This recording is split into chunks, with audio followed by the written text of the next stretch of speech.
Kristo Yesu, abantu bacu inshuti zacu mukurikirana ibiganiro ducisha kuri Tsinda TV. Imana y'amahoro ibahe umugisha.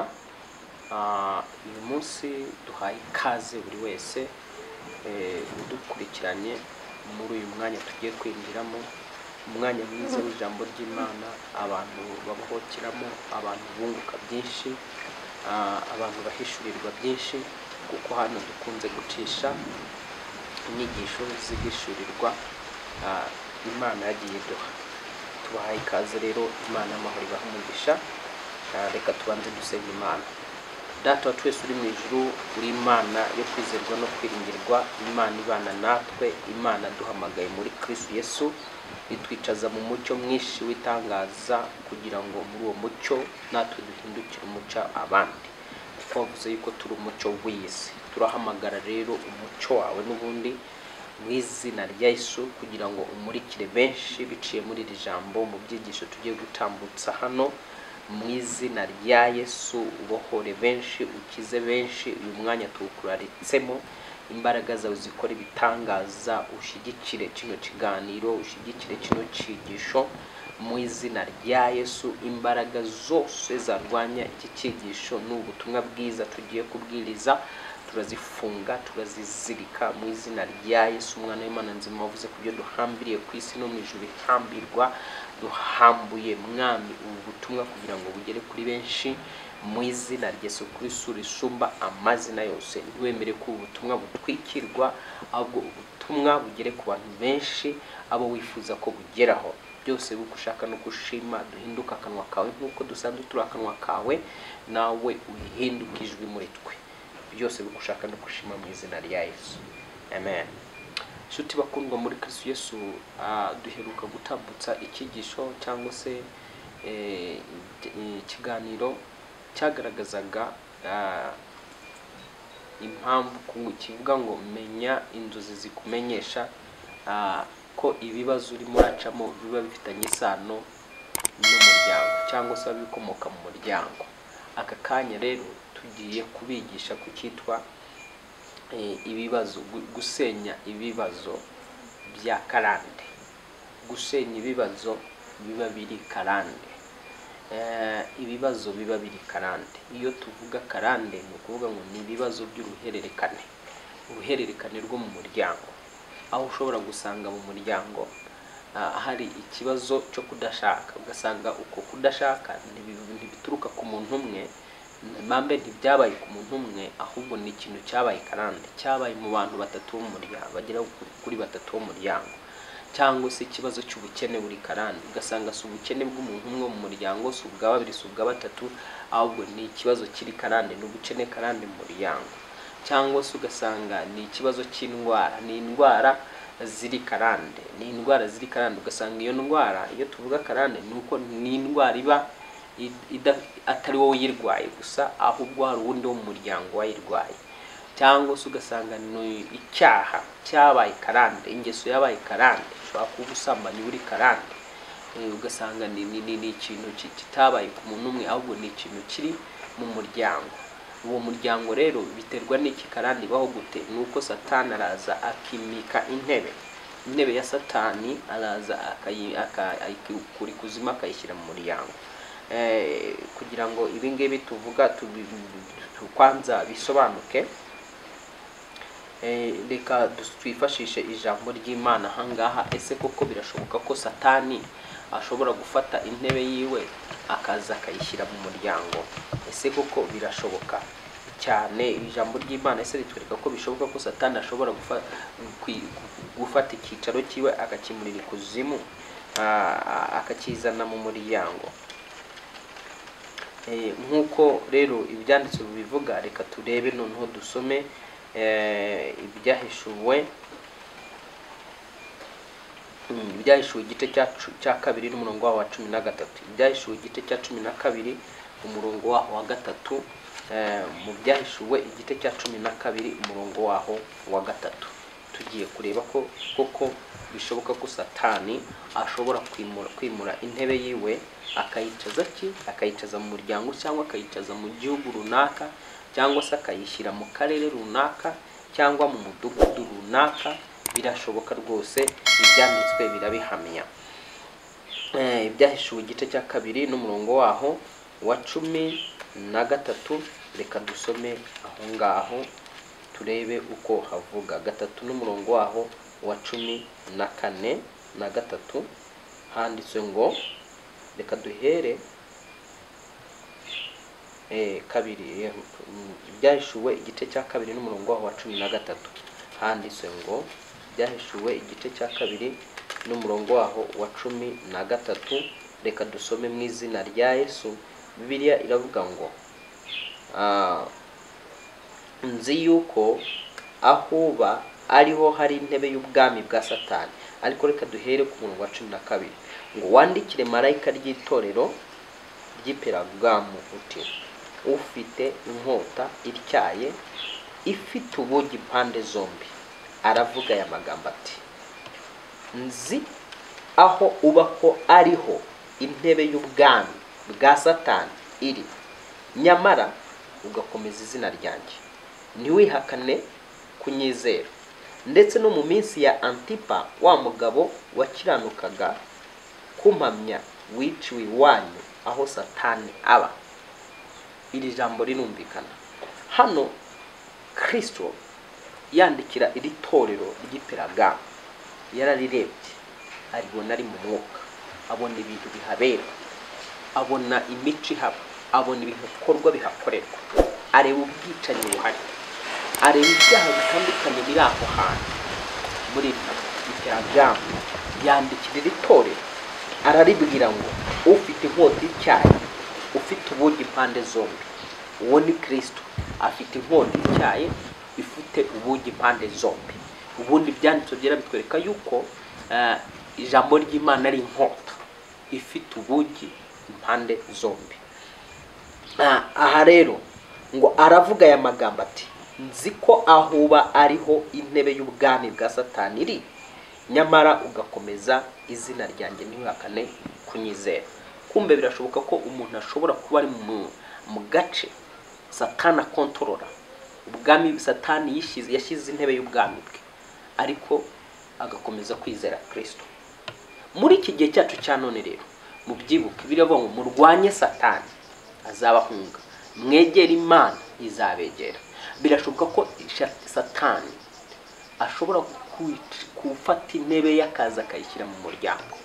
Iyo yafashe intebe yiwe akayimurira mu muryango, uwo muryango arawukoloniza, awushyira munsi y'ubukoloni bw'indwara zidashyira, awushyira munsi y'ubukoloni bw'ubukene, awushyira munsi y'ubukoloni bw'ibyaha bikaze.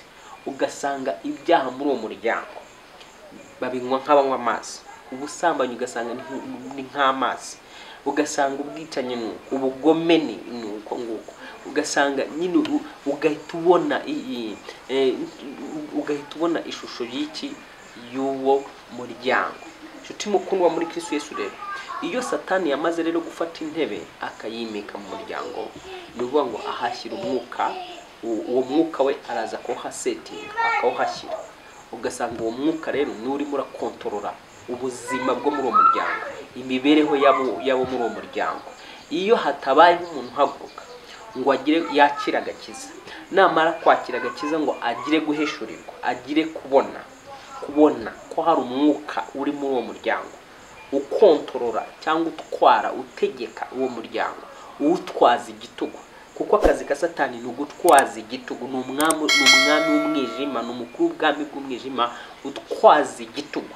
Akazi kiwe biritwereka yuko ni ukwiba, Yohana igice cya 10:10, ni ukwica, ni ukurimbura. Kwiba iki? Kwiba ubuzima bw'abantu, kwiba imibereho abantu bakagombye kubamo, kwiba destine z'abantu, akazica. Tubona hano mu isi hari abantu tubona bari mu bibazo bitandukanye, ugasanga umuntu ni umusazi, abantu bakibwira ngo ni Imana yagambiriye ko uwo muntu aba gutyo. Abandi tukabona n'abantu bagenda aho ngaho batakaje ubwenge, ukibwira ngo ni Imana bigeni. Ntago ari Imana ibara yabigeni, ibyo twarabisobanuye cyane. Nuba ngo Satani iyo yamaze kwicara gukura intebe yiwe kuzima akaza akayicaza akayishyira mu muryango, nuba ngo nta kindi agomba gukorera uwo muryango, azahasetinga indwara, ziba karande, ziba kome, aha setting imbaraga z'umuvumo zihita nazo zinjira muri uwo muryango. Umuvumo ni umwuka utuma umuntu ananirwa mu byo yatangiye gukora byose. Ni umwuka unaniza. Uwo mwuka, imbaraga z'umuvumo zivamo umwuka unaniza imikorere y'umuntu, ubuzima bw'umuntu. Ni imbaraga zinaniza amahirwe y'umuntu aba agiye kubona, akamuca mu myanya y'intoki. Ni imbaraga zinaniza kubaho k'umuntu, zigatuma umuntu aba mu buzima bw'imihangayiko, ubuzima budatekanye, ubuzima budafite amahoro, ubuzima buhora aho umuntu usanga ahora ahagaritse umutima, yuzuye ubwoba bw'ahejo hazaza, adafite gutekana, adatuje muri we, akaba yakwishakira amahoro mu bundi buryo. Rero Satani iyo amaze kwicara muri uwo muryango, nta kindi avana icyicaro kibi kuzima akagishyira muri uwo muryango agamije kugira ngo abuze amahoro abantu bo muri uwo muryango, n'ibinashoboka ajya akoresha n'abantu muri uwo muryango abakoreshe ku yindi miryango cyangwa se ku gihugu. Nk'uko Imana ihamagara umuntu, ikamuhamagara ari umuntu ushobora gufasha umuryango, agafasha igihugu n'isi muri rusange, ni nako Satani iyo yafashe umuntu, nuvuga ngo aba afite intego yo kumukoresha, kurushya abandi, kunaniza abandi, guca intege abandi, kurwanya ubuzima bw'abandi, kubuza umutekano n'amahoro abandi. Aho umuntu Satani yafashe, umuryango Satani yamaze kwinjiramo, ntabwo ibibazo uteza bigarukira kuri uwo muryango, ahubwo birambuka bikagenda bikagera no kubaturanyi, bikagenda bikaba byagera no ku rwego rw'igihugu cyangwa se no ku rwego rw'itorero. Bibiliya rero iratubwira muri Yakobo igice cya 4 umurongo waho wa 7, bikavuga ngo mwegere Imana izabegera, murwanye Satani azabahunga. Ugomba guhagurukira kurwanya Satani mu buzima bwawe, kuko akazi kiwe ni ukukwiba, ni ukukwica, ni ukukurimbura. Intego yiwe niyo ngiyo. Ubuzima bwa benshi burimo burapfa cyane n'aka kanya, abantu bari gupfa mu buryo butandukanye. Ubuzima buri bwabo burimo burapfa, imibereho y'abantu irimo irapfa. Hari imibereho y'abantu yamaze kononekara. Umuntu ugasanga yarize, arajijutse, afite bachelor, afite doctora, cyangwa se afite impamya bushobozi z'ikirenga, ariko wajure ubuzima bwe ukabona burarutwa n'umuntu utarakandagiye mu ishuri. Ukibaza se uribwira ngo biba byaratewe n'iki? Hari ugiye usanga uwo muntu ikibazo kitanamutangiriyeho, ahubwo ari ikibazo afite gifite inkomoko yo mu muryango, kiva mu maraso yaho aturuka. Umwuka watsikamiye abo mu muryango, watsikamiye se, watsikamiye nyina, watsikamiye sekuruza na subyara sekuruza, ari wo wa control, ari umukurikirana. Yashyiriweho barriere mu mwuka. Umuryango, hari imiryango usanga yarashyiriweho barriere mu mwuka, yarashyizwe mu kato, yaraterwishyirwa muri gereza. Abo muri uwo muryango bose baba muri gereza mu buryo bw'umwuka, baba mu nzu y'imbohe mu mwuka. Satani yarabafasha akababoha, akabashyira mu nzu yiwe y'imbohe yo twita gereza. Twese tuzi ko gereza ishyirwamo abantu b'imbohe nyine, imfungwa. Hari igihe Satani afata abantu mu mwuka akabagira imfungwa ze. Hari igihe afata umuryango akawugira umuryango wose ugasanga ni imfungwa z'umwanzi, yarazibohesheje iki? Iminyururu, imigozi. Iyo tuvuga imigozi, ni ibintu bitaboneka mu mwuka, ibyo ni ibintu bitagaragara mu buryo bw'umubiri. Iyi migozi, iyi minyururu ntabwo ari ibintu wabonesha amaso yawe y'umubiri, ni ibintu Satani akoresha mu buryo bw'umwuka. Noneho rero uwo munyururu cyangwa uwo mugozi ushobora kuba ari umunyururu w'indwara yabohesheje iki? Umuryango. Iyo ndwara none ugasanga ibaye iki? Ibaye akarande. Hari igihe ushobora gusanga ari ingeso yabohesheje umuryango, iyo ngeso ikaba karande ku muryango. Noneho rero iyo niyo twita rero umunyururu. Iyo ngeso rero, iyo nyir'ubwite adahagurutse ngo ashake deliverance, ashake deliverance, uburyo bwo kubohoka, uburyo bwo kwikura mu bucakara bwa Satani. Ndagira nkubwira ngo hari igihe cyabayeho, twese abize mwese murabizi, n'abatarize ibyo barabyumva. Ibihugu byo muri Afurika ndetse na bimwe byisanga munsi y'ibindi bihugu, abantu biba mu bukoroni bw'ibindi bihugu, ntibigire ubwigenge, amategeko akazajya ava mu bihugu byo hanze agahabwa abo mu bihugu byo muri Afurika. Abanyafurika badafite umudendezo wo kwikorera ibyo bashaka, badafite umudendezo wo kwihitiramo icyo bashaka. Iyo Satani yagufashe nuko gukora gukoroniza, ntabwo akwemerera kugira umudendezo wo kuba mu buzima bukwiye, ntabwo akwemera kuba mu buzima bw'amahoro, ntabwo akwemera bwo kuba mu buzima bugera ku ntego z'icyo wifuza kugeraho. Rero iyo umuryango wafunze muri ubwo buryo, Satani yawimuriyemo intebe yiwe akayicaramo, ntihaboneke umuntu uhaguruka ngo atangaze umudendezo wa Kristo muri uwo muryango, ntihaboneke umuntu uhaguruka ngo atangaze ubwigenge bw'uwo muryango. Bishobora kuba ari ubwigenge mu buryo bw'imibereho, bw'ubuzima. Iyo tuvuga ubuzima ni ukuvuga ngo ni umubiri muzima, umubiri utekanye. Icyo nicyo cya mbere twita ubuzima. Ubundi ni ukuba ufite ubuzima, umubiri muzima, umubiri nta kibazo ufite. None rero sasa hari igihe Satani afata umubiri w'umuntu akawubuza umudendezo. Akazi ka Satani mbibutse none ni kwica serire z'umubiri, kwica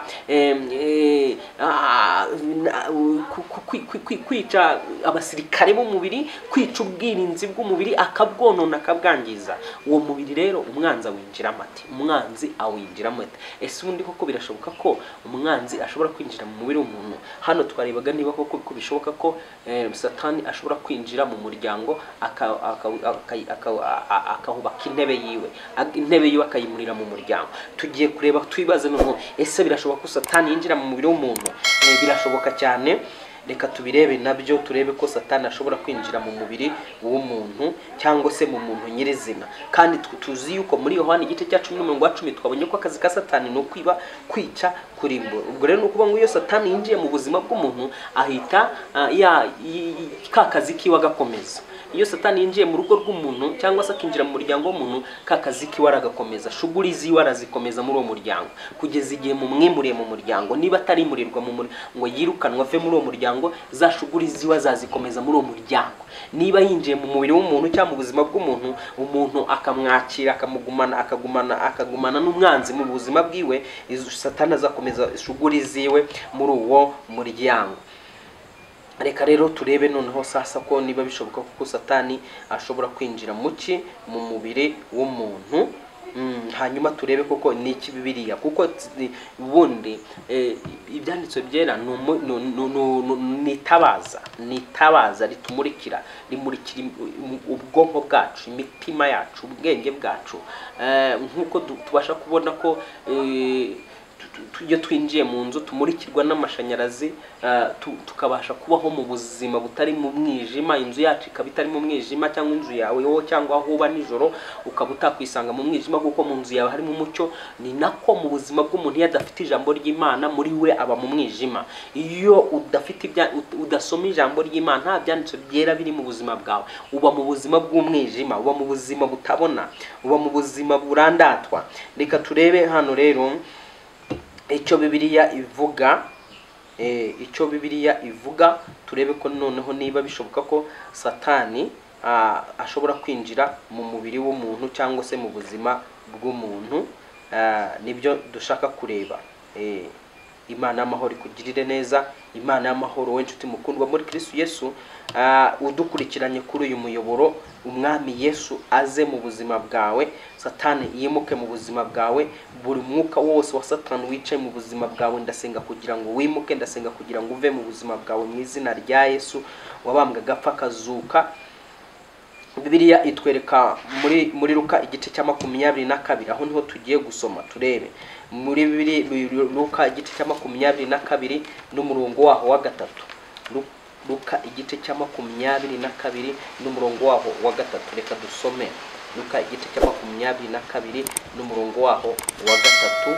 Handitse ngo reka duhere ku murongo wa mbere wenda ngo nuko iminsi mikuru y'imitsima idasembuwe yitwa Pasika yendaga gusohora.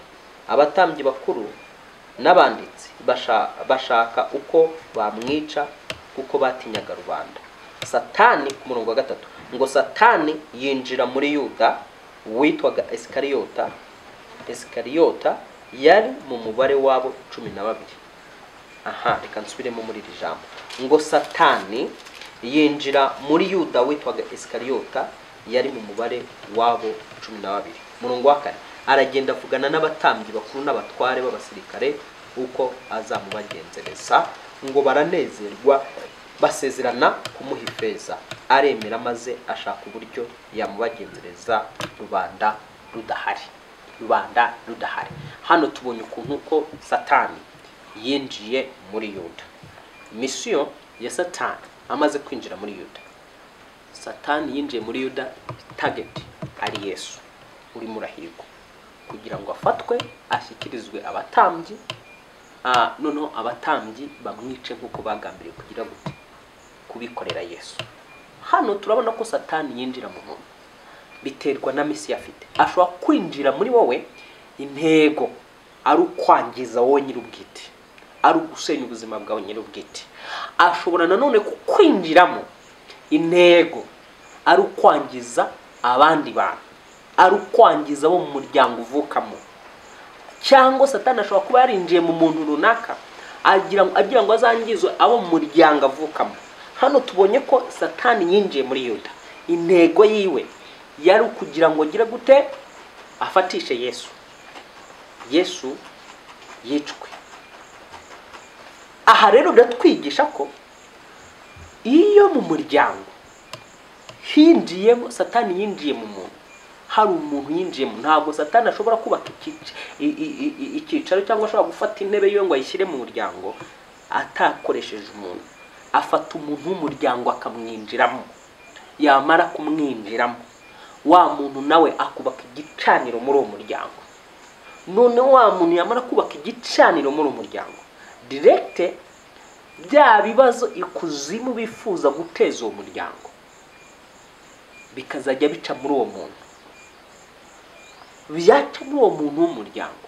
Ntujya gusa ugasanga ibibazo byabaye akarande bigenda biba akome cyangwa se bikaba karamata, kikava kuri so kikava kuri sogokuru kikaza kuri so, kikava kuri so kikaza kuri sogokuru, kikaza ku muhungu, kikava ku muhungu kikajya ku mwuzukuruza, kikava ku mwuzukuruza kikava ku mwuzukuru kikajya ku mwuzukuruza. Ugasanga ikibazo kibaye akarande. Icyo rero nicyo tugaruka tukavuga ngo ni umugozi. Icyo kiba cyarabaye umunyururu ububoshye famiye, kiba cyarabaye umunyururu ububoshye famiye. Niyo mpamvu rero muri iki kiganiro ntabwo dutinda cyane, ntabwo tugitindamo, ahubwo mu makanya gatoya tugiye gusenga. Navugaga gusenya umwuka wa karande cyangwa gusenya ibibazo biba biri karande. So gishobora kuba rero ari indwara Satani igihe yamaze kwicaza intebe yiwe mu muryango, niba aho iyo ntebe itarimurwa muri uwo muryango, iyo ntebe itarasenywa, ntabwo icyo kibazo kivaho. Iyo ntebe itarasenywa, kuko twavuze ko Satani amaze kwishira iyo ntebe mu muryango, hari umuntu aba yarinjiyemo, yamara kumwinjiramo akubaka igicaniro muri uwo muryango. Meruka mu kiganiro nigeze gutambutsa kuri canimwe, navuze ku gicaniro, kitwa igicaniro ko ari igicaniro mu mwuka, no kuvuga ngo ni ikiraro gihuza isi y'umwuka n'isi bifite imibiri. Igicaniro ni ikiraro gihuza isi y'umwuka n'ibifite imibiri. Bishobora kuba reka nongere mbisubiremo, ni ikiraro gihuza isi y'umwuka n'isi bifite imibiri. Bishobora kuba icyo gicaniro cyubatswe ari kigiye guhuza umuntu na Satani, cyangwa ari kigiye guhuza umuntu n'Imana. Noneho rero iyo Satani ashaka gufata mu buryo bwo kubaka, bwo gufata intebe ya Satani igashyirwa mu muryango, uwo muryango uri muri icyo gicaniro. None igicaniro nicyo gicaho ibibazo byose biva mu isi y'umwuka biza mu isi bifite umubiri. Igicaniro bisubiremo no kuvuga ngo niki nicyo gicishwaho ibibazo byose biva mu isi y'umwuka biza mu isi bifite imibiri. Imibiri y'abantu ikabyakira, ubuzima bw'abantu bukaviva bya bibazo, ariko bivuye kuri cya gicaniro. Shuti mukundwa muri Kristo Yesu, tuzagaruka rero wenda by'igicaniro byo nzabigarukaho mvuga ibintu bigize igicaniro. Aka kanya twavugaga ibibazo rero bituruka kuri biva muri karande cyangwa bizanwa na karande mu miryango. Nuba ngo rero igihe Satani yashyize iyo ntebe mu muryango, aho niho haturuka ibibazo biba karande, hagaturuka indwara ziba ziri karande. indwara zidacika, ubukene budacika, ugasanga n'ubukene bukurikirana. Niba uvuye mu muryango rero urimo ubukene buri karande, niyo wakwiga gute ukaminuza, ntabwo amashuri yonyine ahagije kugira ngo akureho bwa bukene buri karande. Ntabwo gukora cyane bihagije kugira ngo bikureho bwa bukene buba buri karande. Uzakora, nimara gukora, niba mu muryango hari umwuka uturuka muri karande, amafaranga ntuzajya umenya aho yaciye. Wa mwuka uzahaguruka, wa mwuka w'ubukene uteza inyatsi usange ni inyatsi iva mu muryango. Hari abantu babibwira ngo inyatsi bahura nazo ni indogano cyangwa kumbe nizituruka mu miryango. Mu muryango yabo babashyiriho bariyeri ko nta numwe uzasaza ashaje neza, bazasazira mu bukene. Niba hari iyo bariyeri washyiriweho, umuryango washyiriweho, n'uzabona umuntu aratangiye gukora, arazamutse, aho agezemo hagati yiyambaje amafaranga ya banka kugira ngo yongere imirimo yarimo arakora, arebe ko yakwaguka, nibigera hejuru ahure n'ibihombo. Noneho sasa namara guhura n'ibihombo, bwa butunzi bwose ari kakazu n'ibicyo bitezwe cyamunara, wa muntu asubizwe hasi. Umuntu akibwira ngo nibisanzwe, kumbe ni umwuka uri karande mu maraso yo mu miryango. Wagenza ugasanga mu muryango wo muntu n'ubundi nta muntu wari warigeze agera kuri urwo rwego rwo gutunga nk'uko uwo muntu yari atunze. Shuti mukundwa muri Kristo Yesu, umwuka uri karande zikora nabi cyane mu miryango. Karande niba mu muryango ari karande zo kudashaka, wowe uzahaguruka ugende wubaka urugo. Numara kugira kubaka urugo, ujye kubona ukabona havutse ikibazo nyuma y'amezi runaka, utandukanye n'umugabo ukoze divorce, kumugasanga ni umwuka n'ubundi washyiriyeho bariyeri abo mu miryango y'iwanyu ko ntawe ugomba gushaka. Uwo ni ubuteje iyo mbotiyaje. Ubundi ugasanga wenda arazamutse, ageze mu nzego zo hejuru, agiye kuba umuyobozi ukaze, ugasanga muri kwa kundi mu muryango ndakarigeze haturuka abayobozi, ari we umuntu wa mbere wari uzamutse, wari ugiye kugera muri urwo rwego rwo hejuru. Umwuka ugasanga wa muntu havutse ikibazo, ukumva ngo arapfuye, aranizwa, arapfuye, cyangwa se habaye ikintu gihita kimukuraho. Ni uko imyuka ya karande ikora. Usanga rero ziba iyo myuka ituruka ku ntebe y'ubwami bw'umwijima iba yarubatswe mu muryango. Iyo ntebe ushobora kuba utarayubatse wowe ubwawe ku giti cyawe, ariko yarashyizweho wenda na sogokuru cyangwa sogokuruza wawe, cyangwa se yarashyizweho na so. Hari umuntu wimitse satani mu muryango, cyangwa se wimitse satani. Bimika satani mu muryango gute? Bamwimika gute? Muri cya gihe cy'imigenzo n'imihango, reka imihango ya gipagani yo guterekera, kubandwa no kuraguza, buriya ni akaga gakomeye. Igihe umuntu akomoka mu muryango uterekera, umuntu akomoka mu muryango uraguza, mu muryango uba mu bintu bya satani nk'ibyo ngibyo, kuko iyo ibyo bintu byahabaye, urwo rugo ruba rurimo igicaniro cy'abazimu, ruba rurimo igicaniro cy'ikuzimu. Uwo muntu aba yarubatse igicaniro cy'ikuzimu, kandi kuzimu nta kindi ikora. Kuzimu ikurura yishyira, imanura ikuzimu wo hasi. Niwe uzasanga rero abantu ba mu buzima bwo hasi, mu mibereho yo hasi, ikintu cyose ari ikintu kidafatika. Ndagusengera mu izina ry'Yesu kugira ngo rero ibyo bintu bigucikaho mu mbaraga z'umwuka wera. Ubonye ibyo ngibyo rero nta kindi bigusaba gufata ibihe byo gusenga, ugafata ibihe byo gusenga, ukisenyera, ugatangira kwibohoza, ariko kandi ugashaka n'iki na deliverance. Imana y'amahoro ikubohore mu izina ry'Yesu. Uwiteka guca imigozi yose ya karande yakuraga ubuzima bwawe ibusubiza hasi, kuko iyo migozi ya karande nta kindi ishinzwe ni ugukurura. Iyo migozi ni ibyo bibazo ndi kuvuga, bikurura bisubiza hahandi aho wavuye, aho waturutse. Niyo mpamvu Imana ihamagara Abrahamu, aramubwiye ngo va mu muryango, va mu nzu ya so, va mu muryango ya so, usiga inzu ya so. Reka dusome icyo cyanditse mwumve yewe. Itangiriro igice cya 12. Ubundi aho ngaho niho deliverance mundi yakagombye gutangirira. Hari ibibazo byinshi cyane abantu bacamo, imva n'imvano n'inkomoko yabyo ari amaraso baturukamo, ari amaraso bavutsemo, ari imiryango baturutsemo. Rero uburyo bwo kubisohokamo nuko mu mwuka uhaguruka ugatangiza urugamba mu buryo bw'umwuka, ndavuga mu buryo butagaragara, mu buryo bwo kwemera, mu buryo bwo kwizera. Ukatura yuko usohotse muri uwo muryango, ugahita wikonekta n'umuryango w'ijuru mu buryo bwo gusenga no kwizera. Umva ahangaho ukuntu Bibiliya ivuga mu Itangiriro igice cya 11 ngo Tera yari amaze imyaka 70 avutse abyara Aburamu na Nahori na Harani. uru ni rwo rubyaro. Urumva ko yaramaze imyaka 70 avutse, uyu Tera nawe yaramaze imyaka 70 avutse nibwo yabyaye.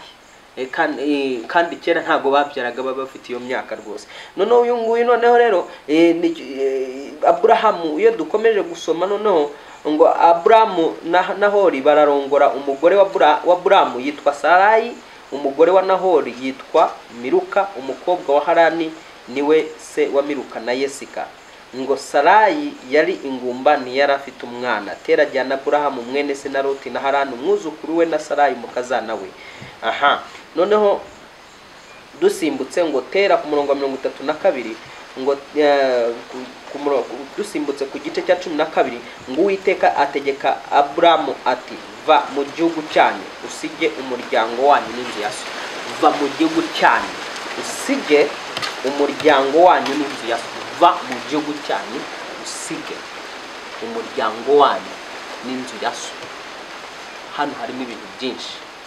Va mu bwoko bw'iwanyu, va muri za kamere, va muri za karande zo mu muryango w'iwanyu, va mu mico y'iwanyu, va mu byaha byo mu muryango w'iwanyu, va mu bukene bw'iwanyu, va mu ndwara z'iwanyu, uzisige mu izina rya Yesu. Utegetse kuva muri izo ndwara zo mu muryango w'iwanyu, utegetse kuva muri kamere zo mu muryango w'iwanyu, utegetse kuva mu ncako za feke zo mu muryango w'iwanyu, utegetse kuva aho ngaho ugasiga ibyo bintu. Nudahaguruka ngo uve aho hantu, usohoke aho hantu, wahapfira. Imana ibwira Aburahamu nuko yabonaga yuko natava muri iki gihugu cyaho yari yaravukiye ngo asige umuryango w'inzu ya se, ntabwo yari gupenya, ntabwo yari gutobora, nta kiza ari kubona. Iravuga ngo ujye mu gihugu nzakwereka. Hari ahantu Imana ishaka kukwereka ugomba kugana, hari aho yakweretseho muri Kristo Yesu. Ijambo ry'Imana ritubwira ko muri Yesu twahawe imigisha yose yo mu mwuka y'ahantu ho mu ijuru. Muri iyo migisha niyo ugomba kwinjiramo. Ugomba kwinjira mu mugisha w'amahoro abonerwa muri Kristo Yesu. Ugomba kwinjira mu mugisha w'ubutunzi bubonerwa muri Kristo Yesu. Ugomba kwinjira mu mugisha wo gukiranuka kubonerwa muri Kristo Yesu. Ugomba kwinjira mu buzima bufite ubutware, mu buzima bufite ubushobozi. Ugomba kuba ufite ubushobozi bwo kwitunga no kwibeshaho mu izina rya Yesu. Ntabwo ari Imana mu migambi yayo yifuza ko buri muntu yigirira ubushobozi bwo kwitunga no kwibeshaho. Imbaraga zose zigweza hasi ntizikwemerere ko wakwitunga no kwibeshaho, zikubitwe hasi. Buri mwuka urwanya ubuzima bwawe ndawutegeka kurekura, ndarekura itegeko mu mwuka, kuko ibyanditswe bivuga yuko ngo nuko ahamagara abo 12 abaha itegeko ryo kwirukana abadayimoni mu izina rye. Ndirukana buri mwuka wose na buri dayimoni yose aritsikamiye ubuzima bwawe, buri dayimoni yose arifasha amaraso yawe ifitanye isano n'amaraso turukamo, ndayitwika, ndarekura umuriro w'Imana ngo nikurekure mu izina rye. Itakwemerera kuva mu gihugu hereremo, itakwemerera. Ndavuga igihugu cy'umwuka, simvuga igihugu cy'umubiri, ndavuga igihugu cy'umwuka, aho wibona muri ubwo buzima, muri iyo mibereho wibonamo, aho hantu wibona, muri uwo mwijima wibona, muri icyo gisuzuguriro wibona, muri icyo cyangiro wibonaho, ni mu gihugu. Nicyo cyangiro cyakuboye ahantu kigushyira kikuremera indi si yawe, ndakikuvanamo mu izina rya Yesu. Ndagusora muri iyo si yawe waremewe n'umwanzi. Hari ukuntu Satani aremera umuntu isi yiwe, ugasanga umuntu ari mu isi ya stress gusa, niwe ubarizwa ama stress, nta tuze, nta mahoro, nta muteka, niwe munyabwoba, niwe uhorana umutima uhagaze, niwe uhorana amaganya, niwe uhorana kwiheba. Ujye umenya ngo Satani yakuremeye igihugu ciwe, yagushyiza ahantu ho mu mwuka, yakwicaza ahantu ho mu mwuka. Ndakuvana aho hantu mu izina rya Yesu. Ndohereza ijambo ry'Imana ngo rikuvana aho hantu. Ibyanditswe biravuga ngo yohereza ijambo rye agakiza indwara z'abari mu isi ndetse akabara ibyaha byabo. Ndohereza ijambo mu izina rya Yesu. Ijambo rigende rize ku buzima bwawe, rize mu maraso yawe, rize mu buzima bwawe. Ndohereza ijambo ryo gukira mu buzima bwawe, ndohereza ijambo ryo kubohoka mu buzima bwawe. Buri munyururu wose ufitanye isano n'amaraso turukamo, amaraso ya so, amaraso ya nyoko, amaraso ya sogokuru na sogokuruza, kuva ku gisekuru cya 5 kugeza kuri so na nyoko, ndacagagura umugozi wa ruboshye ubuzima bwawe, ndatura kubohoka kwawe mu izina rya Yesu. Ndategeka kugira ngo uva ahantu hose wibonaga, ubwonko bwawe nibuva ahantu bwashyizwe, umutima wawe n'ibitekerezo byawe nibiva ahantu byashyizwe mu izina rya Yesu. Ndagira ngo ubwire ngo akira kubohoka, akira kubatuka mu izina rya Yesu. Wambwa gapfa kazuka. Ngarutse rero mu mavuta yo kwigisha aho hantu twari twinjiye mu isi y'umwuka aho twarwanaga kugira ngo ubohoke. Tugarutse mu mavuta rero asanzwe yo kwigisha, nayo ubwire ngo ari ukuntu Satani ashobora kugufata akakubika ahantu. Abarozi bashobora kugufata akakubika muri parafo, bashobora kugufata bakakubika mu icupa, bashobora kugufata bakakubika ahantu bakaguta mu rwobo, bashobora kugufata bakaguta hehe, bakaguta mu manga, bashobora kugufata bakaguhisha mu buvumo, bashobora kugufata bakagushyira ahantu hatandukanye, munsi y'inyanda, munsi y'ibuye, munsi y'igiti. Ndategeka kugira ngo ahantu hose washyizwe n'imyuka Satani iciye mu bana b'abantu, imbaraga z'Imana nizihagukure. Garuka mu buzima bwawe mu izina rya Yesu, garuka mu buzima bwa Imana yakuremeye, Imana yaguteguriye. Hari abantu bari mu buzima butari ubwabo, hari abantu bari mu mibereho itari yabo, baboheshejwe iyo minyururu y'ibibazo bya karande. Ndohereza umuriro w'Imana n'amaraso ya Yesu Kristo, ndohereza izina rya Yesu, mu izina rya Yesu rigukure muri ayo maraso mu muryango uturukamo. Ndohereza amaraso y'Kristo ya Yesu Kristo yamenetse kugira ngo acyagagura kure umuntu mu buretwa, nakumanuka gukure mu buretwa bwose wibonagamo bw'ubuzima buremereye mu izina rya Yesu. Wowe uri hanze y'iki gihugu cy'u Rwanda, uri Burayi, uri Canada, Amerika, mu izina rya Yesu, uri Australia, uri mu France, uri Norvege, buri hantu hose wibona ikibazo cyose wibonagamo cyari kikuzengurutse, isi y'umwijima wibonagamo, isi waremewe n'abana b'abantu, isi y'ibibazo, isi y'akaga n'amakuba, isi y'ingorane, isi biba bigutoteza, ibiguheza hasi. Ndasenze kugira ngo imbaraga z'Imana zigukuremo, wakira ubuzima uherekano kanya. Habwa umugisha. Ndize nashidikanya ko ari ikintu Imana ikoze biciye muri risengesho. Ni wari wamaze kwiconnecta n'iri sengesho, ukaba wari wamaze kwiconnecta n'amagambo twavugaga.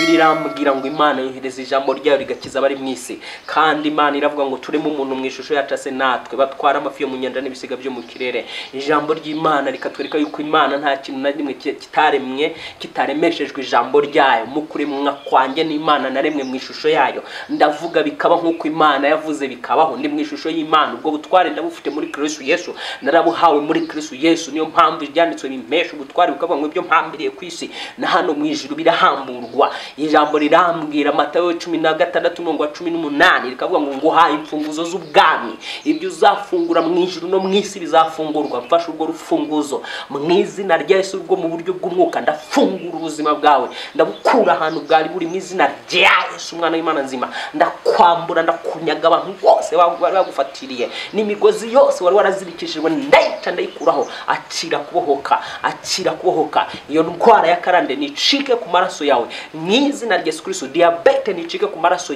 yawe, ubwo bukene bucike ku maraso yawe mu izina rya Yesu Kristo, umwana w'Imana nzima. Hepatite nicike ku maraso yawe mu izina rya Yesu. Impyiko nizibohoke, uburwayi bw'impyiko nibucire mu izina rya Yesu, umwana w'Imana nzima. Buri ndwara yose yari mu buzima bwawe y'inkorano, yakozwe mu buryo bwa tekinike biciye mu nzira za Satani, nisoke muri uwo mubiri mu izina rya Yesu. Wabonga gapfa kazuka, akira kubohoka, akira ubuzima mu mwami. Izina ry'Uwiteka Imana dukorera kubuhore. Imana amahoro iguhumurisha. Turashoje kino kiganiro. Ukeneye ubufasha n'ubundi nimero yanjye ni 0782766542.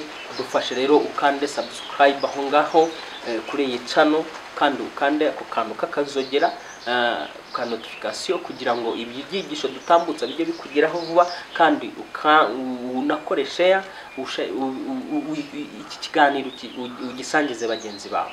Imana amahoro iguhumugisha, Imana amahoro ikugirire neza, gubwa neza muri byose. Amen, amen, amen.